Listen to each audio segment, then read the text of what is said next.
the Memphis Grizzlies. Really, really, really, really impressive season. Way, way, way more success in the regular season than any of us expected going in.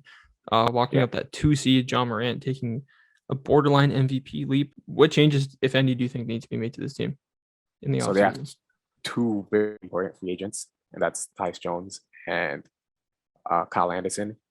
Sadly, I think Kyle Anderson will be leaving this team. I just think someone will offer him a contract which doesn't make sense for the Grizzlies to match and keep him back on this team. Because the last game he played 10 minutes off the bench, scored like 0 points. And the game before that he played, let me check right now. The game before that he played a similar 19 minutes, and he had a great game at 9, 6, and 7. So I think people will see that, and a team will offer him like 14 to 15 million. I just don't think it's worth matching or keeping him. But Tyus Jones is someone they have to keep because he was playing at a borderline 6-man of the year level. And if it wasn't for Tyler, who was essentially a starter, he'll definitely be in contention for that award. So I think he's someone you have to keep. Kyle Anderson, someone you let go. And they have a pretty solid amount of picks this year. I think they have 3 in the first round for this draft, which is incredible. So they can make trades around the edges to, improve the team and see what's happening. One person I would trade from the team because I think they actually play better without him. I don't think it's controversial. I think it's Dillon Brooks.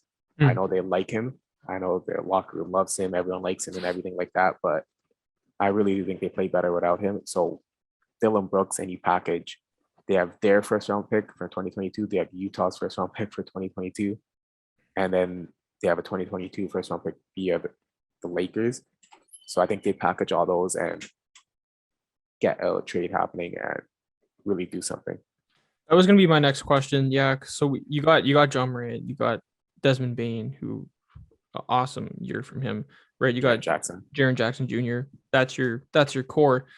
But my question is, do you think they have that second guy that you seem to need on a team to go deep in the playoffs? Like you got Ja as your one, obviously. Do you think Desmond Bane or Jaren Jackson is good enough to be that number 2, or do you think they need to maybe look for a trade elsewhere? I mean, Dillon Brooks, looking at his contract now, only makes 11 and a half mil next year, so that's not enough to land a guy of that caliber.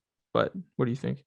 Well, one thing they can do is they could put Steven Adams 17.9 1 year remaining, put Dillon Brooks 11.4 1 year remaining, throw all those picks, put a future pick, and you can land a potential like superstar, right? Like, because essentially, like let's say Donovan Mitchell's available for trade. I don't think he will be. I don't think he's going to get traded, but a lot of people want him to get traded, so I don't think he is though. But let's say you get Steven Adams contract off the book next year, you get Dillon Brooks contract off the book next year, and you get like 3 first round picks this draft and 3 future first round picks. That's a good ass way to start a rebuild, right? You get like 6 picks, you get no contract, long-term contracts, and you get all this cap flexibility. So they can land a superstar, and everyone's young. So there's internal development that's going to happen no matter what. So do you even do those trades, right? So it's a big time to think about everything because this is a huge thing. You don't want them to be like, Danny Ainge, where he had all those picks. He had Tatum and Jaylen Brown, but they didn't do anything because it's always like, we're so young. I think if someone's available, like a Donovan Mitchell, you go out and get that. I agree. I mean, I'm looking through right now at the potential options they would have, and I'm like, okay, Julius Randle, I don't know about that. No. Like, Donovan Mitchell, realistically, is he going to be on the trade block? No. Karl-Anthony Towns is off the table. He's been our guy every year for teams that are looking for a guy. He's not happening anymore. I think Zach LaVine, if you could convince him to sign a trade for Zach LaVine, I would like that. But yeah, Zach LaVine, Donovan Mitchell, and then if you can't get those 2 guys, I would like to go get someone like a Miles Turner. Just a little upgrade on Steven Adams, someone more shooting, someone who can block shots. Just imagine him and Jaren Jackson protecting the paint, amazing defense. Both could stretch the floor and provide that spacing needed for Ja. It's just, you have really good bench guys because you're going to want to. Brandon Clark's going to be up for an extension. He only has 1 year remaining and it's $4.3 million this year. He's going to get a decent extension and you need to keep him. Zaire Williams proved that he needs to get minutes at the small forward. It's just, they have so much options, right? Yeah. They have all this good talent. That's why you're gonna just lose him in free agency if you just keep him, right? Because you can't re-sign all these guys. Your Yeah. team's too deep and too good. So make these trades, get your 7-8 guys, and really make a push for that superstar.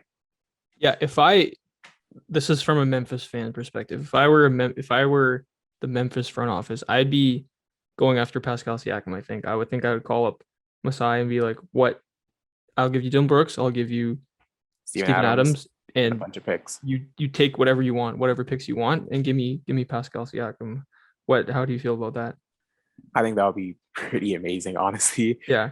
Pascal, Jaren Jackson, Desmond Bane, Zaire Williams, Ja Morant, and then off the bench you have Tyus Jones, DeAndre Melton, Brandon Clark, and Xavier Tillman. Yeah.